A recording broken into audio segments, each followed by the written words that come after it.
Good evening. Thank you for joining us for another virtual town hall. Today is Wednesday, May 26th. So thank you for joining us. We've got a couple things to cover today. Some are significant changes in policies and other are community celebrations.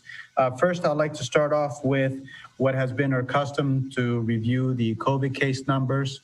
Now, I will do something different for this meeting. We're not going to cover the state numbers because I think you've already heard them. They're declining. That's a downward trend. And there's so many that I don't know that we're all tracking the number of cases now as closely as we were months ago. But the important thing is to note that in Greene County, our health advisory level has been decreased to an orange, a level 2. And that's because the numbers have declined steadily over the last couple of weeks that that the public health authorities have downgraded the public health emergency in the county. So that's a good position to be in. Certainly, as the public health emergency and state mandates will be lifted beginning June 2nd. So I think it will help reassure our citizens that the cases are trending in the right direction as the mask requirement is being lifted. So that's good news. On the face mask requirements in the village, while the governor's orders and the public health emergency will be lifted June 2nd, our local ordinance, our local state of emergency is still active through June 2nd. So folks are still expected to wear a mask and physically distance. Chief Colin Altman is joining us tonight, and he will cover more of the details of the mask requirement. But please note that our local ordinances are still in effect, and they're still in effect at the Yellow Springs facilities, the government facilities. So if you're coming to the John Bryan Center, you're expected to wear your mask through June 2nd for everyone. Beyond June 2nd, we are asking folks that if they are not vaccinated, that they please continue to wear the mask. We're not asking folks if they're vaccinated. We cannot do that. So we hope and we expect that our visitors will adhere and follow our policy, and we'll be on an honor system. So the same goes for our staff. If our staff is vaccinated, then they can remove their mask. But we hope that everyone adheres to a safety standard that's best for them and the general public, and we will continue to encourage mask wearing in the facility, but it will not be required. All right, pool.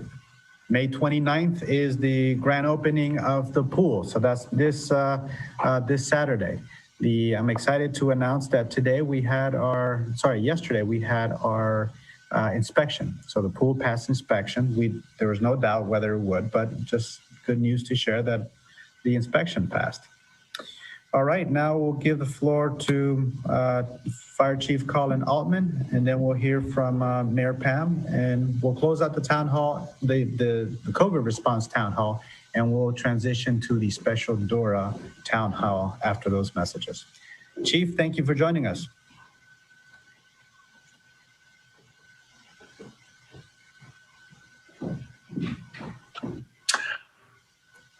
Thank you, Josue. Had a small little technical problem there. Bonsoir, mes amis.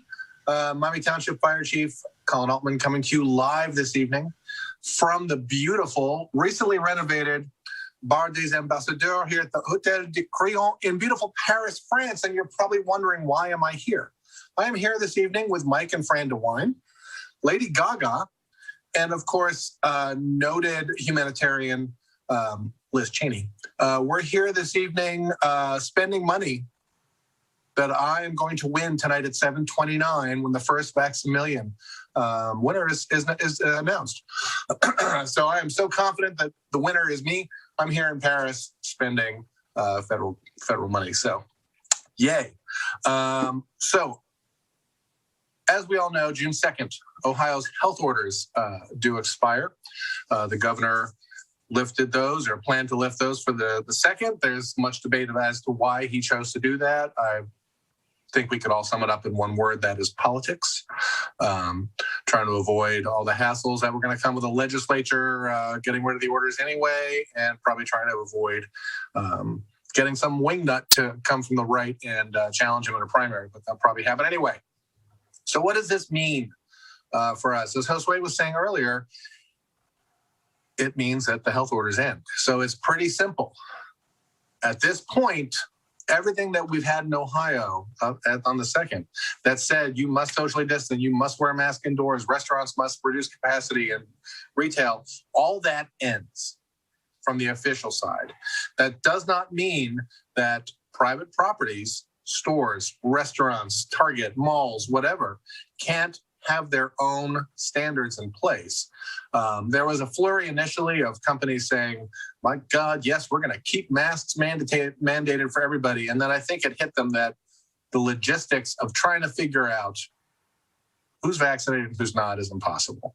So, keep it in mind that as more and more people in Ohio are becoming vaccinated, and the tremendous numbers of vaccinated people within the 45387 zip code, it is safer for people to go out and to go in and to hang out with others. But you're lamenting the mask. Where do we get the mask? Why don't we have masks anymore? I saw some people walking on Xenia Avenue today. There was no one else within 3 blocks, and they were wearing masks while they were walking. That's probably a little on the excessive side. It's your choice now after June 2nd whether or not to wear your mask. The best way to protect yourself is to be vaccinated. So if you've been vaccinated already, huzzah for you. If you have not yet been vaccinated, there are plenty of opportunities for you to do so. Greene County Public Health is got plenty of vaccine clinics scheduled. You can get Moderna, you can get Pfizer, and on occasion you can get Johnson & Johnson. So get out there and get vaccinated if you haven't been yet. It is tremendously safe. It is tremendously effective. But don't freak out if you go into buildings now and people aren't wearing masks. As we ramp up to return to public meetings, I know Village Council is coming back in actual public meetings with people. Miami Township trustees are going to return to the public meeting format in June. We have to recognize sometimes politics takes control, but the CDC is telling us that it is safe for those of us who are vaccinated to go out and go places and forego the mask.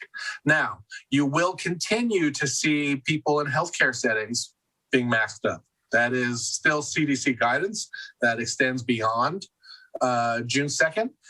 You will see my guys when they come, if they come to you for an ambulance call, they're still going to be masked up because that is still within CDC guidance and it makes sense just to be on the safe side for us. We probably should have been wearing masks for years, actually.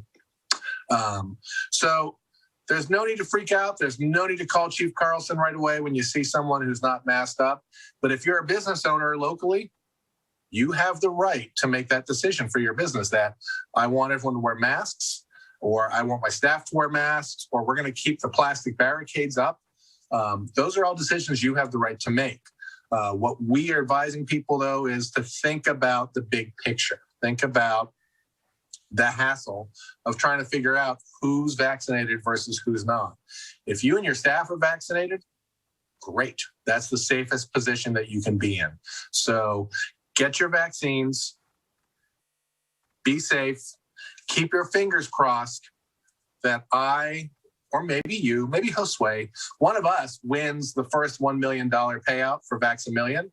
But if not, there's still 4 more times to get it. So I'm looking forward to a little cheddar coming my way, a little fromage here in Paris. So please be safe. Keep washing your hands and sanitizing. That is important. And if you haven't been vaccinated yet, get vaccinated. Get vaccinated or get the jab, as they say in Britain. Get the jab, would you? It'd be lovely. Anyway, without any further ado, I'm going to toss it right back to you, Mr. Manager. Thank you, Chief. And now we will hear from Mayor Pam. Mayor Pam, thank you for joining us tonight.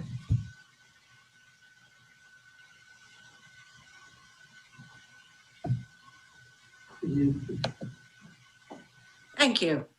Thank you, Josue.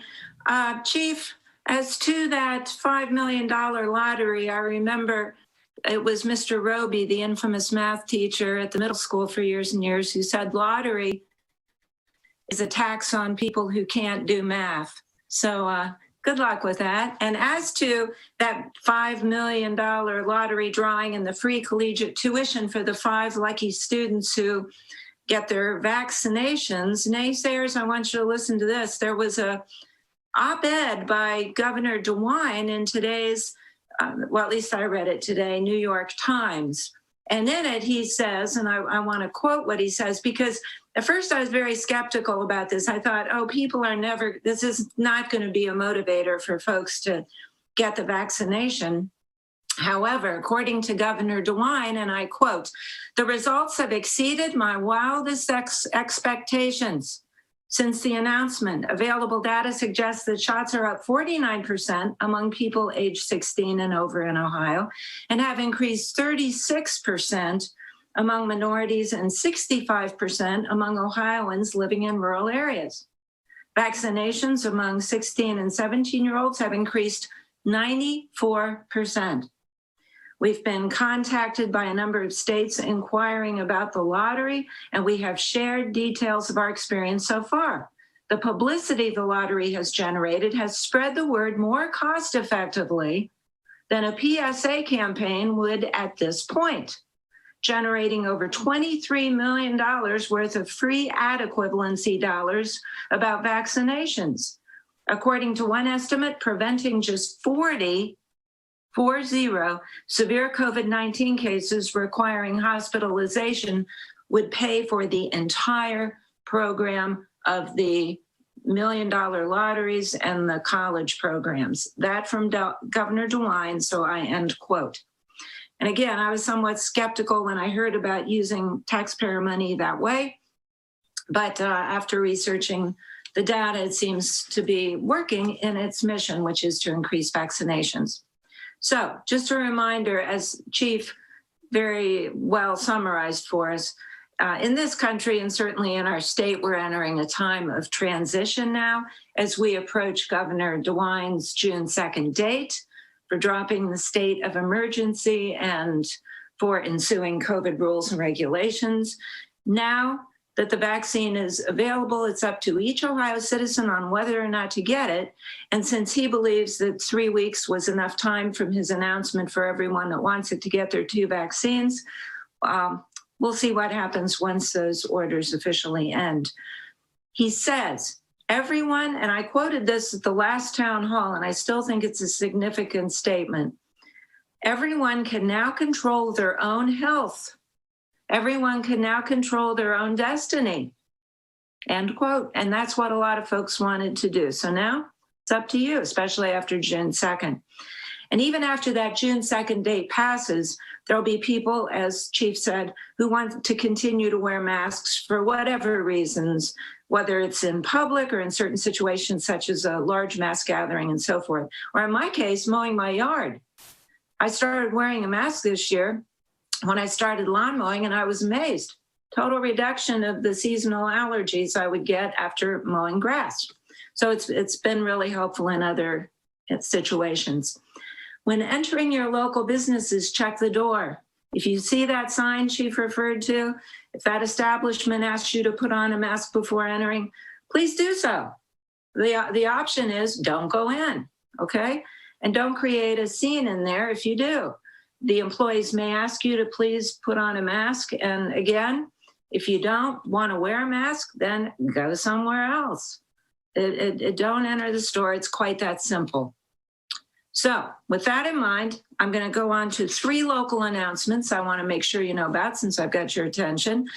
First, today is Karen Wolford Recognition Day in the village. Karen is retiring as of this Friday from her, which will be her last day, from her position as executive director of the Yellow Springs Senior Center. She's been there 7 years. She's done a remarkable job. She's raised a lot of money. She's been there through COVID, and we celebrated her today at the Senior Center. So if you see Karen, certainly before Friday or on Friday at the latest, or send her a card, stop by and wish her well on her retirement. Also, sounds like things are quieting down there because we just had our car parade for the Mills Lawn sixth grade, the infamous car parades that we started last year in COVID season.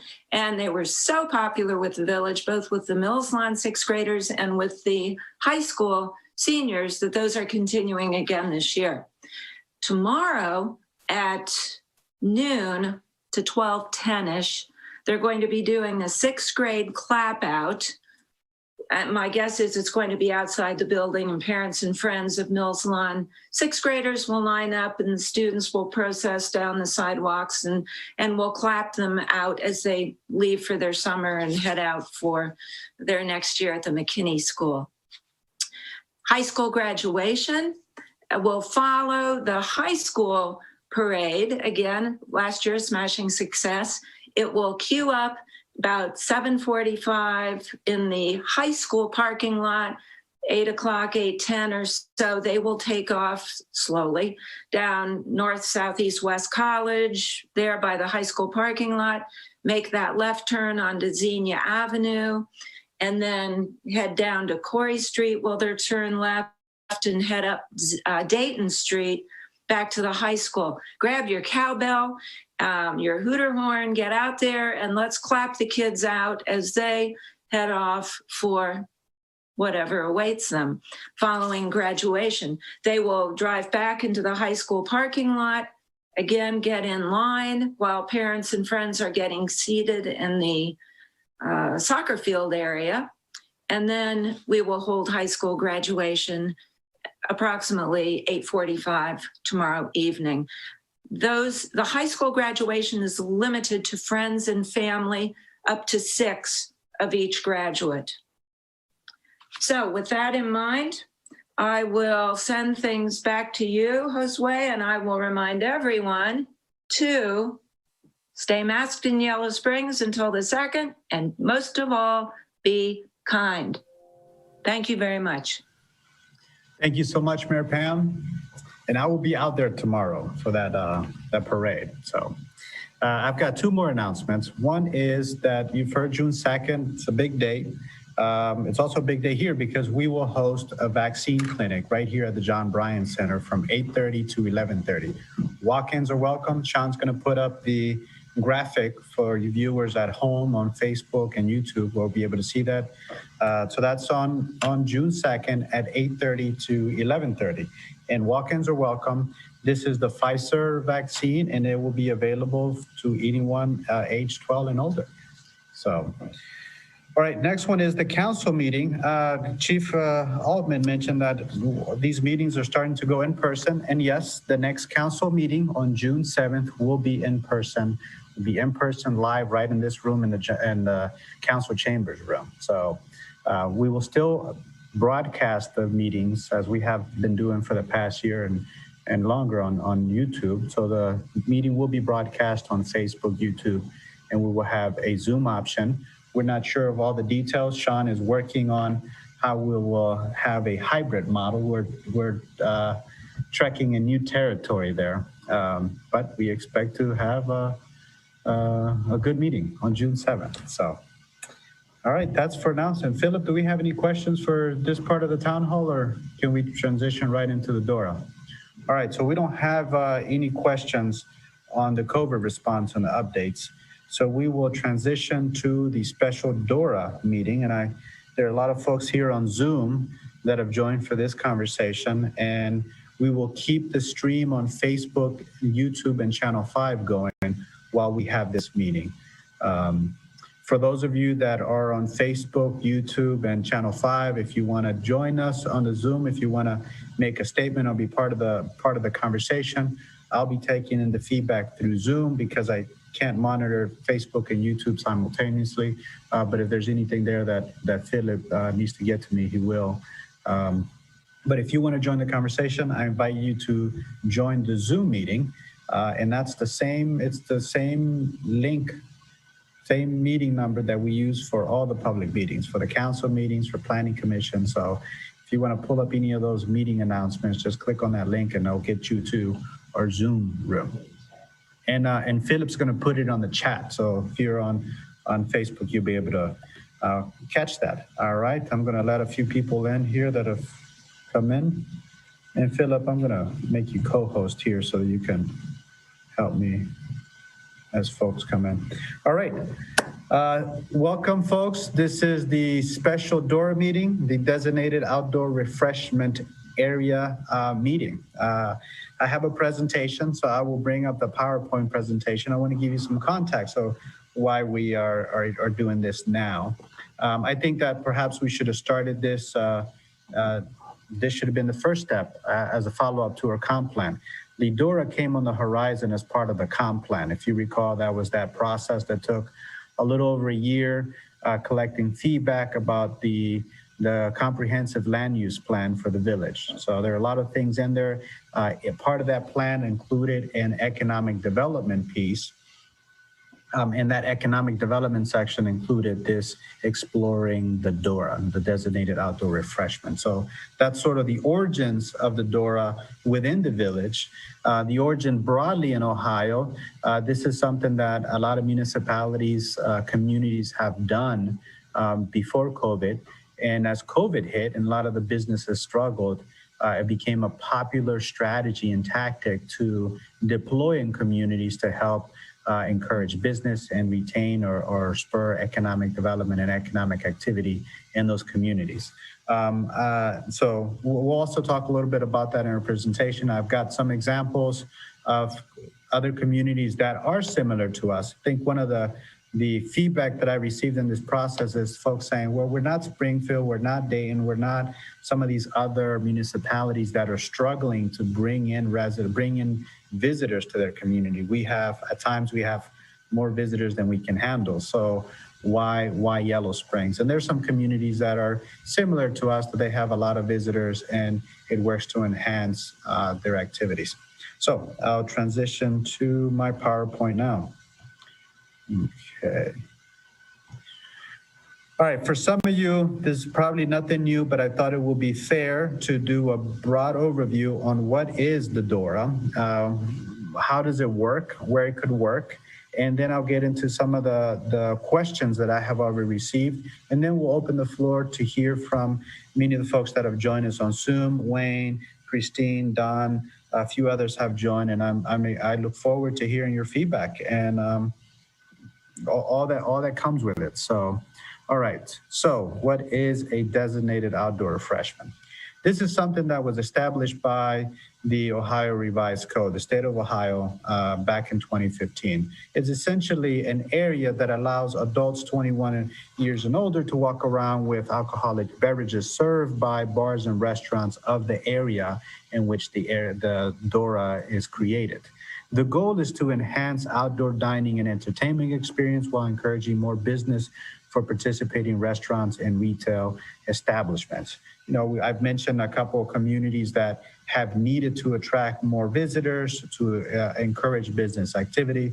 So that's been a primary driver for other communities. It has enhanced the dining and restaurant and entertainment experience. A good example will be in places where they don't have patios, but there's space adjacent to these restaurants or locations. Patios could be extended within the DORA. That's probably not very applicable to us here because a lot of the restaurants and businesses have limited space. But it certainly would allow folks to say, buy something at a restaurant and food and drinks and come over to the John Bryan Center, or in one of the versions of the map that includes Betty Hughes. Betty Hughes Park can be used for those activities. An important thing to note is the hours, the days, the boundaries, these are things that are set by council. So the initial proposal listed the times from 10 a.m. to as late as 11 p.m. And I heard, and I've gotten some feedback that no one in the village drinks at 10 a.m. So why even consider 10 a.m.? Or no one's selling at 10 a.m. So yeah, that could be changed. There's communities that have it just for special events, that the DORA doesn't exist except unless there's a special event, say a wine festival or a music festival or whatever it could be. I think those communities have leverage the attractions or the signature events that they have, and to reduce the burden and the administrative burden and cost of applying for special permits and doing all the things that must be done to designate an area for beverage consumption or alcoholic beverage consumption. The DORA has been set in place, and it gets activated at any time that there's a special event. So something like that could work here in the village when we have the street fair, the Spring Fest, and other events, that the area could be designated. And once these special events are scheduled, then it makes it easier to execute the events. Going back to the days and hours, it could also be weekend hours, or anything that the council would like to set. So there's a lot of flexibility here. It's not all or nothing. It's a flexible program. I've also received concerns about producing waste, more plastic cups. Well, I thought about that. I think any cups that we would purchase for the program will be combustible cups. We looked at biodegradable, plant-based plastics that are compostable. So these things are much more environmentally friendly. The alcohol must be sold by one of the permitted establishments in the area. So this doesn't mean that someone can bring in their own drinks. No, the drinks have to be purchased in one of the participating establishments. And beverages cannot be taken from one restaurant to another.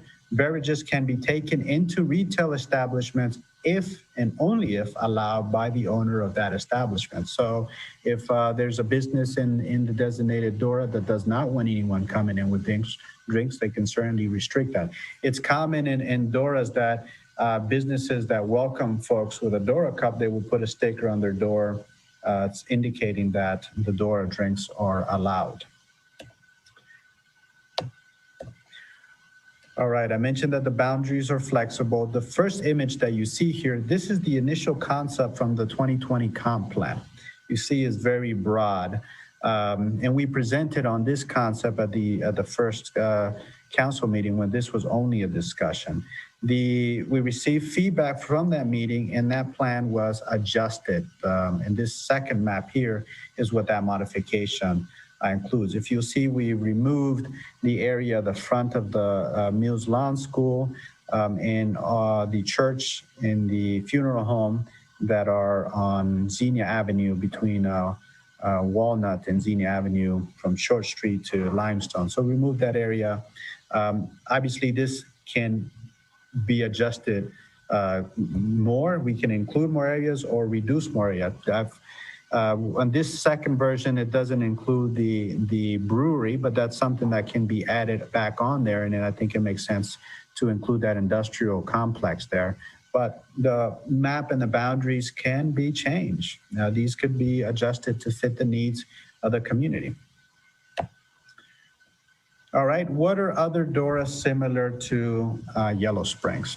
And similar to Yellow Springs means different things for different folks. One of the criticisms I've heard, or the concerns I heard, is, well, we have a state route that runs through Yellow Springs. Montgomery, Ohio has a DORA, and Route 22 runs right through the middle of it.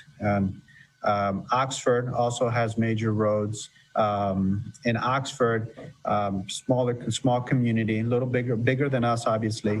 But their DORA was meant to enhance the experience, not necessarily a depressed community in need of spurring economic development. But it fits well into their strategy. Loveland's another example there to the right. So there are other DORAs that exist to enhance the dining and entertainment experience, and the economic activity or having the need to do new and creative economic development strategies isn't the sole driver.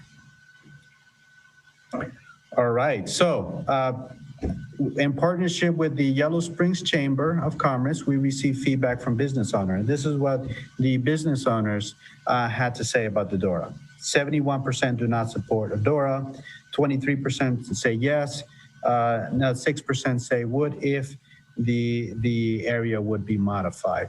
So I think the feedback is clear. 70% of the businesses don't want a DORA. And I think that's certainly factoring into whether this moves forward, if it moves forward at all. So I wanted to share that information with you because I think you would want to know, and folks are interested in knowing that information as they weigh in on the matter.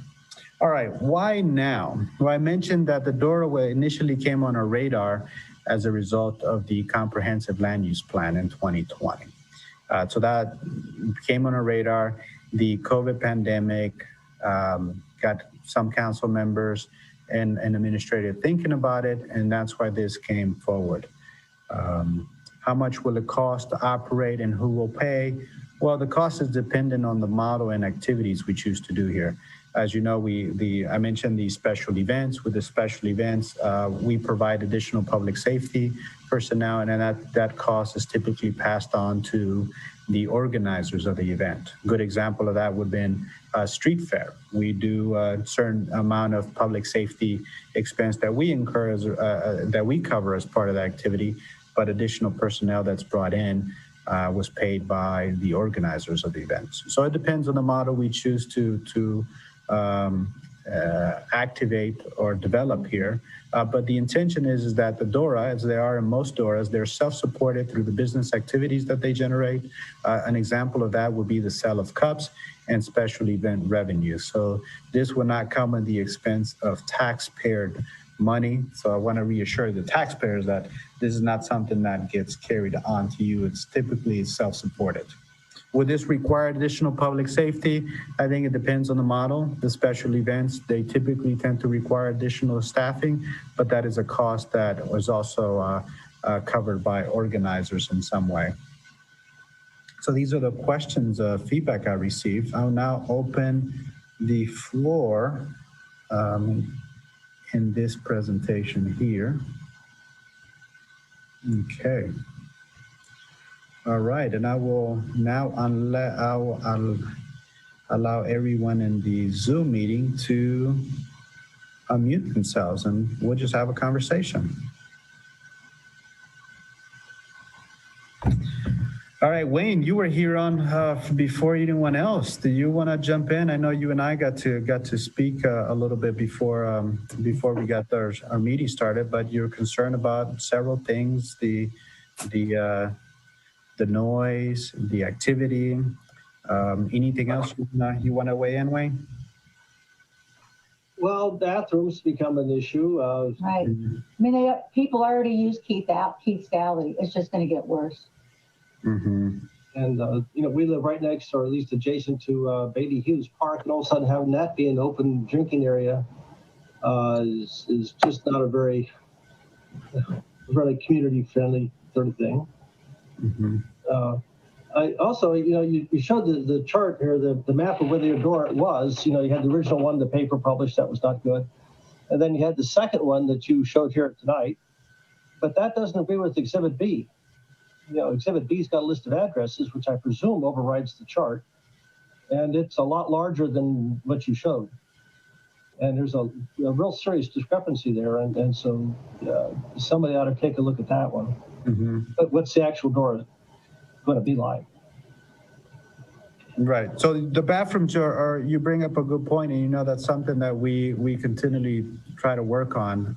In the summer season, we add the temporary bathrooms. We've added some of those, and we certainly strive to keep the train station's bathrooms clean and fully operational. And sometimes it's out of our controls because of the behavioral of some individuals. Becomes difficult to maintain. So. I mean, I sort of approach life by these sorts of proposals. That is that what could go wrong? And the answer here is a ton of things can go wrong. Mm-hmm. You got trash, you got people peeing, stomping on the grass and all that other stuff. Plus just the general commotion, people walking around. I mean, I wanted to say something about it. It would be nice if you had compostable cups. By the end of the weekend, all those trash cans on Xenia Avenue and other places downtown are overflowing. Mm-hmm. Like they need to be emptied Friday night or at the end of the day Friday and first thing Monday morning. If all of a sudden you have a lot more cups, they're going to need more trash, and they're going to need to be emptied more often, or I'm going to be finding them in my yard and I won't be happy.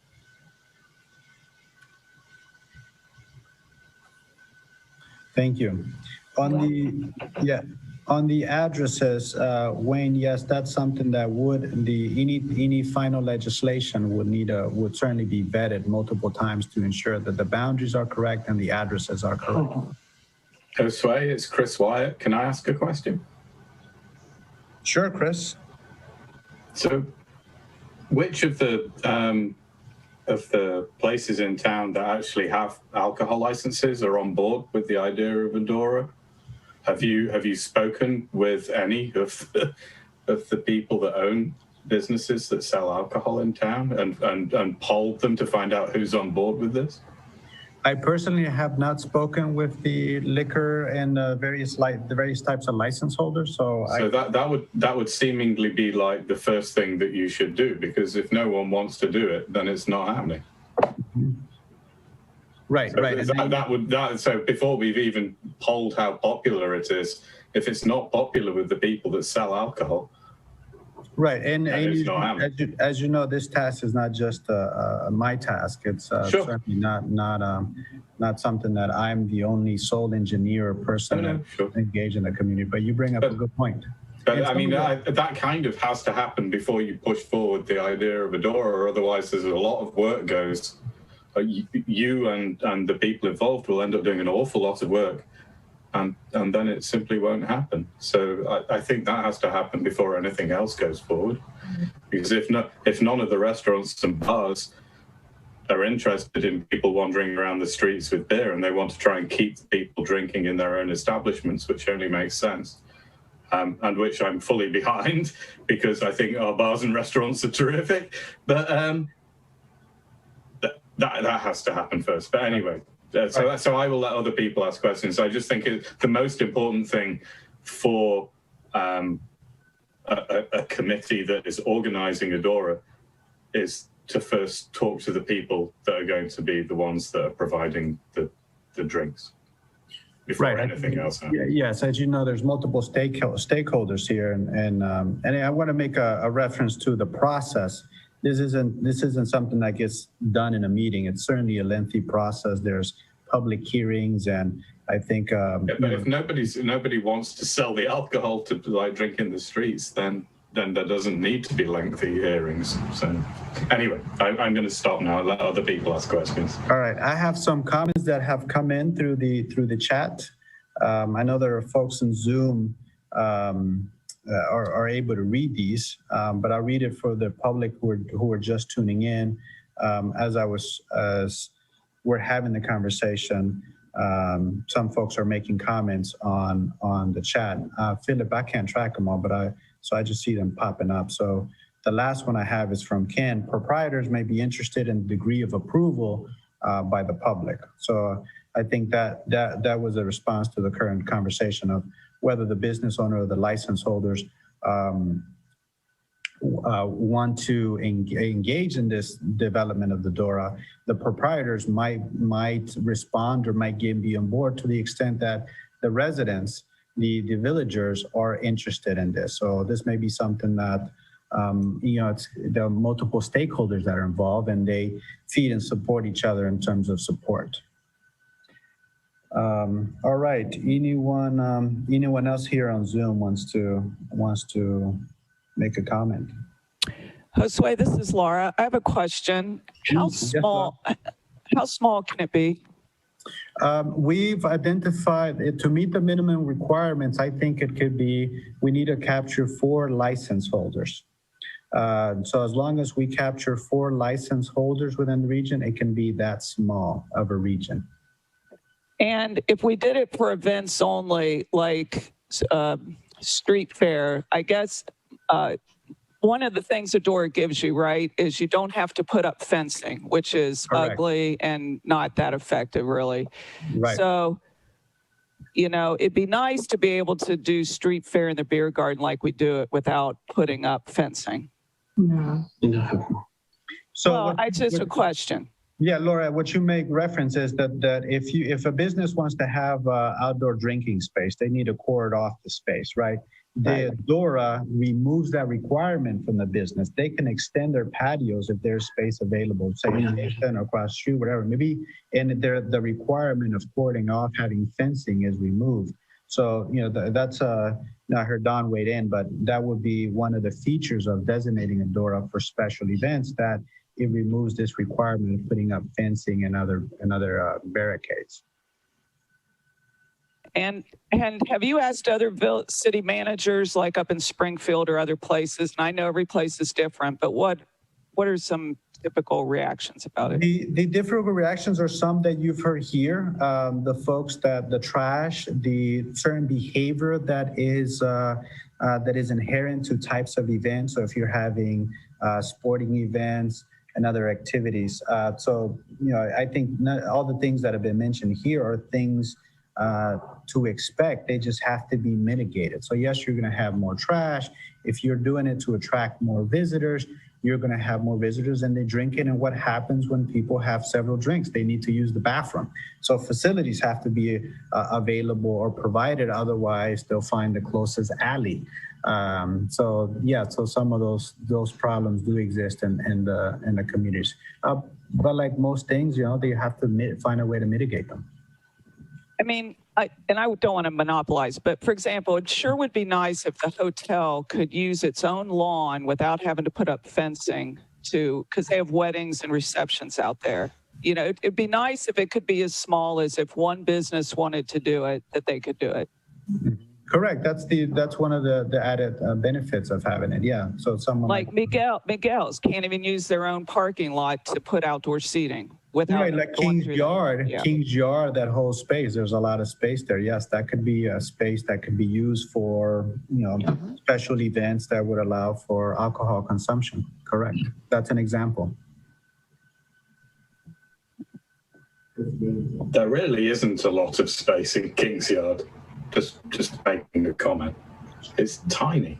Well, all of Yellow Springs is small, right? So in a sense. So yes. So things may get ugly really quickly. Right. We have the John Bryan Center. You would say by many standards it's small, and we have street fair concerts, Spring Fest, and other large events. So is the goal really to get a DORA? I mean, would you like a DORA for the John Bryan Center? Is this what you're trying to say?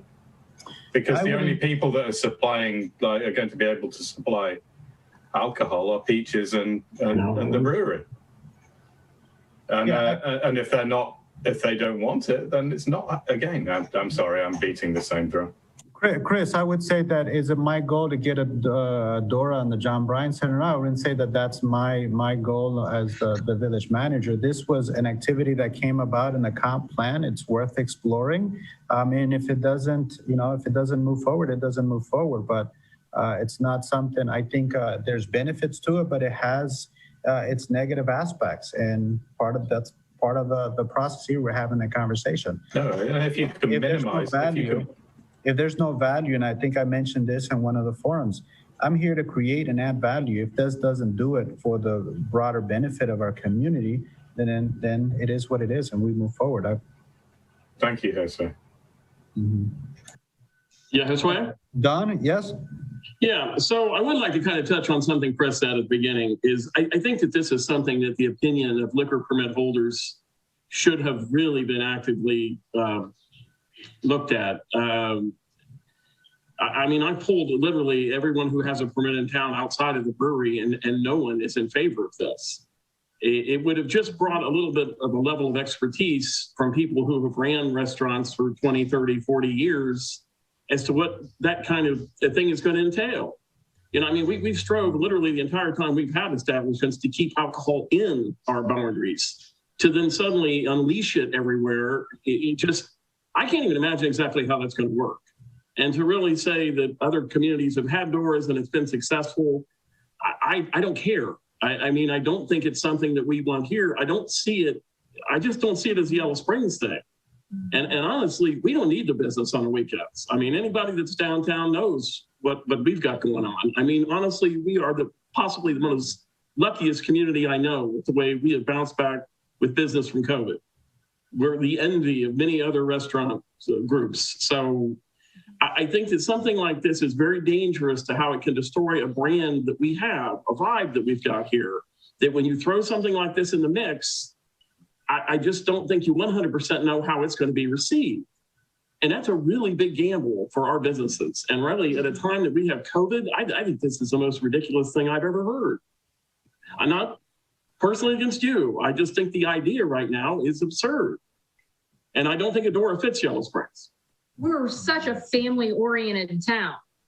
And when street fair comes around, you can ask anyone who serves alcohol in town, it brings a completely different vibe. It brings a completely different mindset. People treat this like it's Mardi Gras. It goes from a family atmosphere to literally women are taking their tops off and people are walking out with beer no matter what, alcohol. I mean, the trash, the complete debauchery we all have to put up with on this one day, to then open that up on every weekend and expect our staffs to have to police and babysit even more of this. It's, John's right, it's not our vibe and it's not something we want to encourage. Thank you, Don and Chris. Thank you, Josue. Thank you much. It's good to hear that. It's good to hear that, and it's good. I'm happy to hear that you guys are doing well and our business are doing well. As you know, my administration, we wanted to do everything that we could to ensure that our businesses could weather the storm, weather the pandemic, and do business. So I'm glad to hear. No, and we appreciate that, Josue. We do. Yeah. Yeah, and I mean, I also want to touch on the fact that we have spoken with all of our managers and most of our staff and got their way in on how they feel about it. And really, honestly, I can say no one on our staff has said, yeah, that's a great idea, we should do that. They are inundated with having to babysit people right now. And I just can't imagine laying this on them more. I think that would be too much. Okay. So can I add something very briefly? Chris, I've got two folks that raised their hand. I've got Eve and Kate. Okay. Hands up. Can I come right back to you after those two folks? I want to give folks an opportunity. Absolutely. My comment is very short. Eve? Hi, I'm very curious about this because I see zero benefit to the village or to the local businesses, and especially in terms of the stores. Having been a potter in town and part of a retail thing for more than a decade, a little while ago, I can't imagine that anyone wants people wandering around their small stores drinking with alcohol. It's an absurd concept to me, and most of the stores aren't even open really in the evening. So I really don't understand who this would benefit. I see only negatives. Again, bathroom trash, pad behavior, possible fights, damage in stores. I think it's a nightmare. Thank you, Eve. Okay. Kate? Yeah, Eve mentioning the fights and things like that. I'm curious what the police department thinks about this idea. And I was also thinking about it from that perspective, how we've been doing so much work to make the interactions between the police and citizens to be positive and not have, a lot of negative interactions. And people have asked, not to have the police pulling people over for license plates, all these, advances we've made in that area of making our police more, I don't know what the word is, friendly, helpers. Mm-hmm. And I can't imagine that this would help that at all. I see the opposite, really. Mm-hmm. You don't get a lot of calls to the toy store because people are brawling, You're getting the calls at the places where people are drinking alcohol. Right. That's a good point. Chief was online earlier, but he had to jump off. But as you can imagine, some of the concerns would be that, yes, when you have alcohol and general public, I mentioned the sporting events and whatnot. So yeah, those are concerns, and there are concern of our chief. And again, those are things that need to be mitigated. I think you bring up a good point when you say we ask our police to minimize their engagement with the public. And here we may be creating an environment where there's more engagement required, and we have to be aware of that, right? We're asking our officers, don't get engaged, but this may be an activity where it requires more engagement than the other things. So that's certainly a good point. Thank you. All right, Chris, I promise we'll get through those two and come back to you. So it's very quick. And I just want to say that I'm very pleased that we have a village manager that's willing to bring proposals forward to the community and run them by the community and listen to feedback. I think that's a very positive thing. I think this is a terrible idea, but the fact that you brought it forward and you're prepared to listen to feedback in a public forum, I think is a terrific way to go. And I'm pleased that it's doing so. Thank you for doing it. Thank you for allowing us to speak about it and continue to speak about it, I'm sure. So anyway, thank you, Josue. Thank you, Chris. I appreciate that. That's all I need to say. I do still think it's a terrible idea. Right. But I'm glad we get to tell you how terrible it is, and that you're willing to listen to how terrible I think it is. Anyway, but yeah, I'll say I work with you guys. But there are things to explore, like boundaries and things like that. But there are certain things that need to be thought about, especially, as I said, and I'll beat the same drum. The people with the liquor licenses, like that's a conversation that should have happened before this even hit the public. Right. I appreciate the comment. As you know, I work for you. I work at the pleasure of council, but I work for you guys, and I'm here to serve our businesses and our constituents. And I'm open to feedback. I think Don and I, the group that's here, Don and I have the most unfiltered conversations. And, I appreciate getting those calls and having those conversations, because oftentimes if I'm dealing with a sewer backup or all the other things, I'm not in the weeds. I'm not in the community. And so through these conversations, I get the pulse of the community and where the community wants to go and what's their aspirations. So I appreciate the comment, and I appreciate you guys jumping on. This is part of the process. So now, we can always say what's a good idea or not a good idea, or use more flowery words as you used and Don uses to describe these things, and that's okay. That's how we find the best solutions to things. Josue, it's Laura again, and not big on new taxes or anything like that, but for ameliorating any of the negative aspects, how does money flow to the village from this enterprise? Like, do we add $1 tax a cup or something? I mean, how would that actually work? A lot of it is the cup sales. So the cups there's a central point of distributing the cups, and the cups are sold to the business. So an entity would be tasked with buying the cup. So let's say, just as a hypothetical, we found an entity that works well with all the businesses. They would buy the customized cup, and they sell the cups to the businesses, the participating businesses. And there's a revenue that's created by the sale of the cup that helps support the marketing, maintenance, and general support of the door.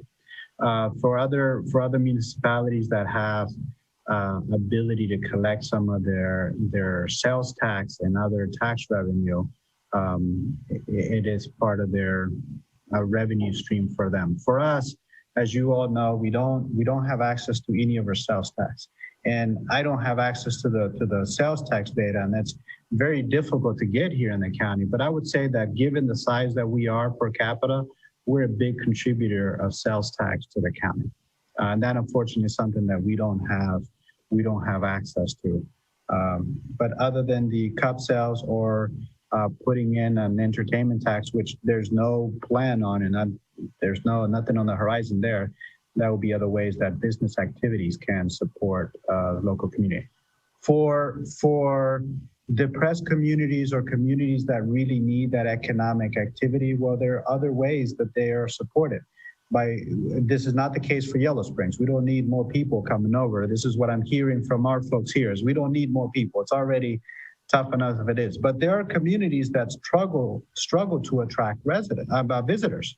So by attracting visitors, they're able to do more business activity. Business owners are able to hire more staff, and the municipalities are supported by a variety of taxes there. Payroll taxes, as you guys know, we collect 1.5% on income tax. So the employees that are working in these establishments are contributing 1.5% of their income tax to the village. So for other municipalities, that's a way that it helps bring in revenues for the municipality, bring in revenues for the business and for the employees and everyone else, all involved do well. Did I answer your question, Laura? Yeah, I mean, it would have to benefit, people would have to feel like it benefited everybody in the village. I mean, I'm trying to think outside the box, and wouldn't it be great if Dora Cups could pay off our water bond? But I know it has a lot of impacts, so. I would love it if it could be a one property thing so that some of the businesses could use their outdoor properties a little more easily. But it is what it is. Right. And there are different mechanisms to do that. I think you've seen Peaches has set up a nice outdoor patio, and they've been able to do that on their own without designating a DORA. So there are opportunities to explore where others may benefit. I mean, I know Don and Christine don't want it, but if the fence could come down, the Arts Council stage be expanded to a 3-side, and Peaches and Miguel's could have outdoor events on that back parking lot if they wanted, and if they wanted, it would it would free up a lot of energy, and there wouldn't be infrastructure and some other costs just to even have it on their own property without people walking on the sidewalk. Thanks. Thank you, Laura.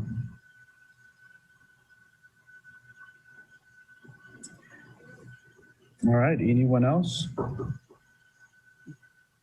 All right, Carol just weighed in here on the chat.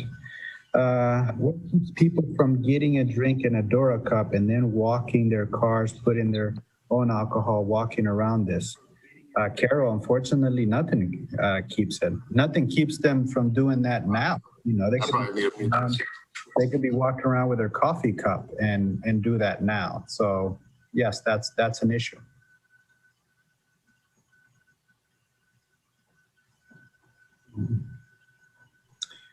Kim commented on the chat box that balance is important. Citizens are stakeholders too. Yes, absolutely. That's right.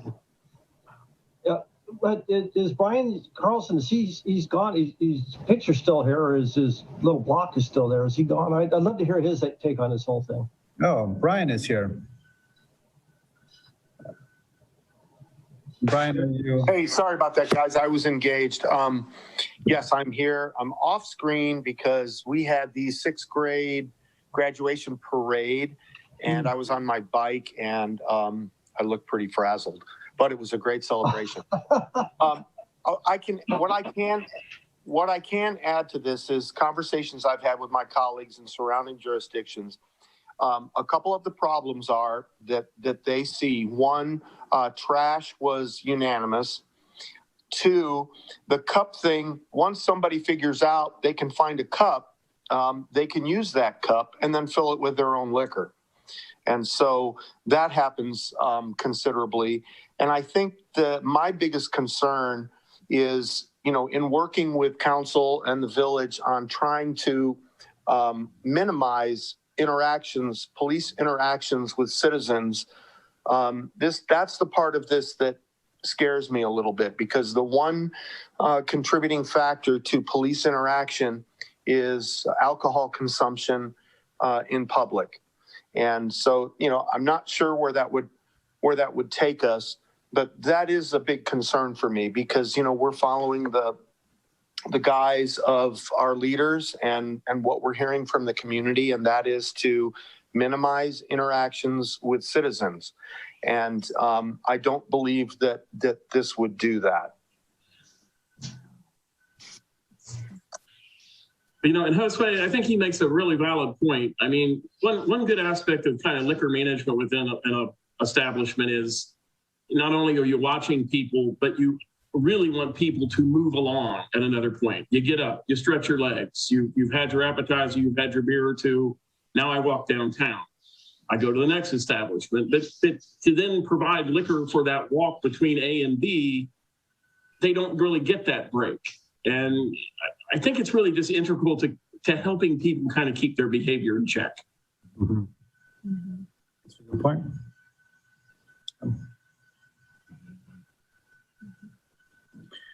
I see Rebecca weighed in on the chat box here. Aside from the occasional special event, you see the general overall.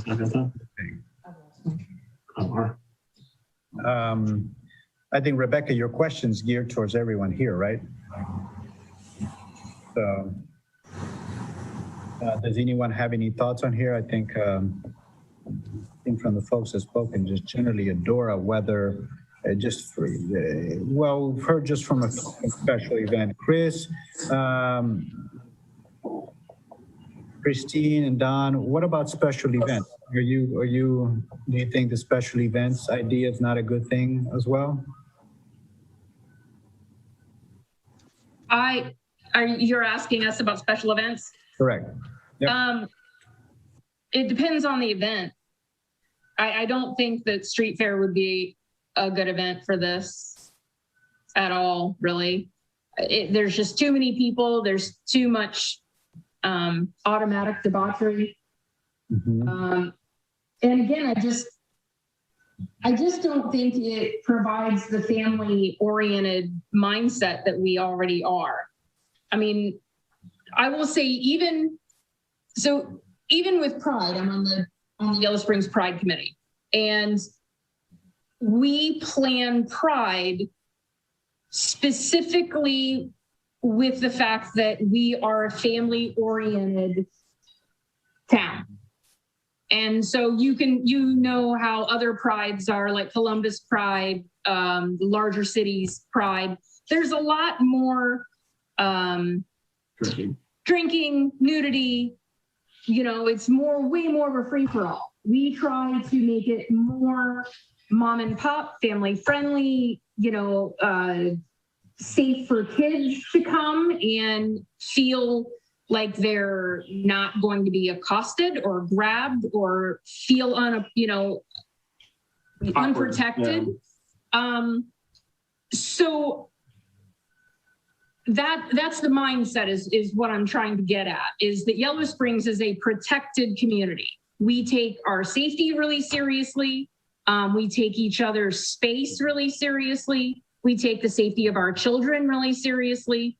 I think adding alcohol to our streets will invite a mindset from other communities that allows this freedom. It just gives permission. And I think that permission will be taken advantage of. I have random customers at Peaches on the street and at the Import House who will come in and ask the silliest questions, like, so, smoking pot on the street is okay here, right? Drinking on the street is okay here, right? It's just like, no, Yellow Springs has laws just like everywhere else. And I don't want us to then have another obstacle to overcome with, now we're combating even more silly behavior. At least the silly behavior at this point can be contained to certain businesses. And then we have people in check to watch people and restrain silly behavior. If we open it up and leave it to the community, there are no checks and balances at that point. Now we're putting all that silly behavior on other people who don't have door guys, who don't have bartenders who watch people's alcohol intake. We don't have, you're getting my point, but I just think now, the safety of everybody is in question. Thank you, Christine. Raven, I see that you have your hand up. Sorry if I missed you earlier.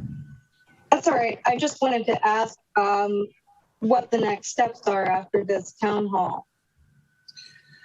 So I'm supposed to solicit feedback, get feedback, come up with a recommendation to council on the feedback that I received. So the way that this would go is I would write up a memo to council, said, hey, I did take the time. As promised at a council meeting, I took the time, connected with citizens, business owner, and here's the feedback that I received, and make a recommendation if is this something from the administration's perspective, if it's something that it's worth pursuing or not. Obviously, council can choose to accept that or explore its own process, and they could decide to move forward or not move forward on their own, independent of what I say on the matter. And I guess my last question would be, have we heard from anyone who supports this? Yes, I have heard from citizens and at least one business owner that does that's in the restaurant and dining and in the entertainment industry that supports Adora. Would it support it in the form that it was initially proposed to 10 a.m. to 11? No, they didn't support an everyday event. But most of the support has come from residents and not the business that Don mentioned and others have mentioned here, that they will support Adora. I think the special events has more traction has more support than a everyday or a weekend Adora. And the special events, I think right now it's easy to talk about the big events that we know, the street fair, the Spring Fest, and other similar concerts. So, I have a question. Yeah, I'd like to know where the people live who support this. Do they live downtown? Are they going to be affected directly, or they just think it would be fun to come downtown and walk around with a beer, but then they go home and the rest of us have to clean up? Good question. I don't have that information readily available of where in the village they live. I know you guys are downtown. Yeah, we're one of, I think, just two houses that are actually owner occupied in the central business district. Yeah. Mm-hmm. So Wayne, when you say that there are two houses that are occupied, are you making a statement about the resident? Owner occupied. Owner occupied. Yeah, we're one of them. We're on the other one is on Walnut Street. And the other occupants would be rentals. Yeah, Yes. Everybody else is rentals. Yeah, Right. Yeah, we're actually owners. Right. Mm-hmm. Okay, Carol asked the question here, why aren't the Pro-Dora people on this meeting? Good question. Good question, Carol. They're hard to find. That's why. That's my experience. Or they're scared. I think they're scared. I think they respect people have strong feelings about it. I think that a lot of the people want to think about, and it's too bad we don't have enough flexibility. And maybe this legislation was just written for cities, because I could definitely see a very small 1 or 2 property DORA benefiting certain businesses. But I'm not sure it's going to fit our village. But, and why, people can go to Italy and have a glass of wine and sit outside and then maybe walk around a little and then put the glass on a shelf, somewhere. And maybe Americans just can't handle this, maybe culturally we're not set up to handle this. I think also part of it is the culture of the people that do come to town. People that come to town do kind of come here to party and get away from where they are, which, I'm not going to state my opinion about that, but I think it might just be the culture locally is clashing with visitors versus people who live here. People who live here want family friendly, and then the people who come here, they're looking to have a good time. I think a lot of it's the kind of liquor you think they're going to drink. If you think about a wine walk, you kind of don't think about party down, laying down drunk, right? Right. I think the point that you two make, the culture element of it. I did a study abroad in Japan, and you could drink even on the subway. It was no big deal. And a lot of people just didn't do it, but it's something that was permissible. Hi, this is Carol Cottam. Just having had Laura on here again, that's the 4 business minimum for having the DORA. So there have to be 4 alcohol dispensing businesses within a zone to create a DORA. Is that what I understand? Because I don't remember reading that before. Yes, that's the state guidelines of establishing a DORA. So the provisions of establishing a DORA is set by the state, and that's one of the requirements as an area is being designated. So it couldn't be site specific. If it's site specific, there are other licensing process for those. Like at the John Bryan Center, there's special permits for having events that include serving alcohol in site. Okay, but in order to have a DORA, you have to get 4 alcohol dispensing businesses to sign on in order to create the DORA, and I assume they have to be in a continuous space to create that DORA. Is that correct?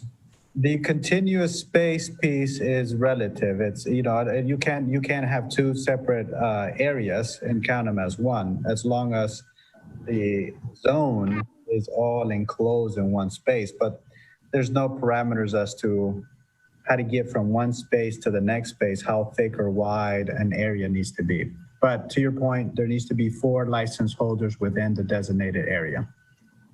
Okay, I just didn't remember reading that before anywhere, so good information in terms of the planning for this. And my other question, I wrote it out here, but I don't think Don and Christine saw it, is would this benefit their business in any way?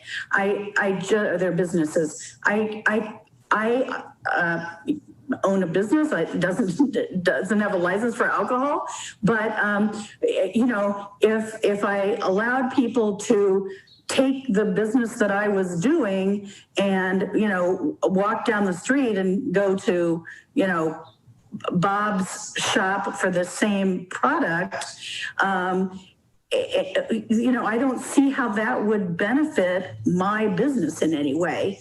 And so that's just been one of my questions from the very beginning, especially in a small community.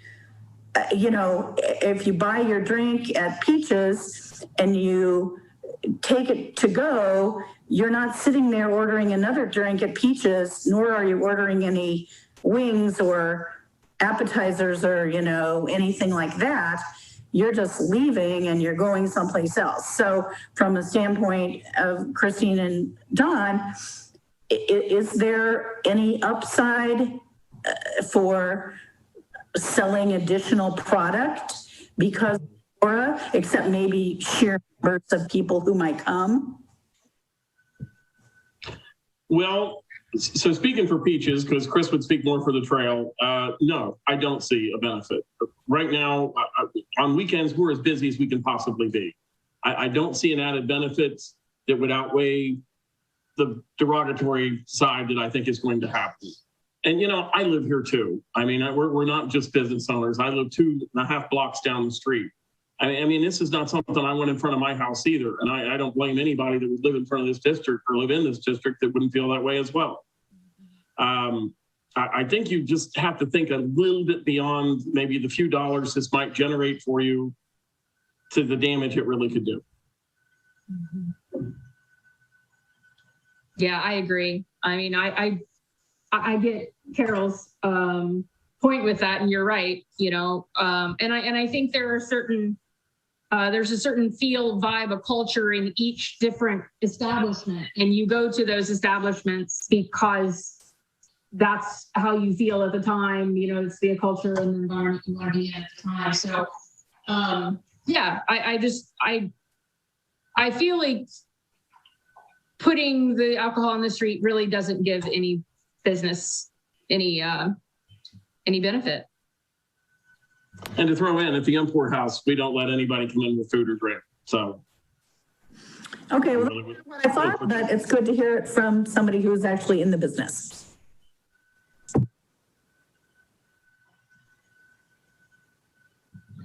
Right. Thank you, Carol and Don and Christine. Anyone else? I think we've covered all the topics. Okay. All right, Vicky. Vicky is our American Sign Language interpreter, and she's been interpreting us for a little over an hour now. So, Vicky, I appreciate all that you've done, and thank you all who attended today. I very much appreciate your feedback. I will compile it and send it on to council. Any closing remarks? I just appreciated hearing everybody. Thank you. All right, everyone. Thank you.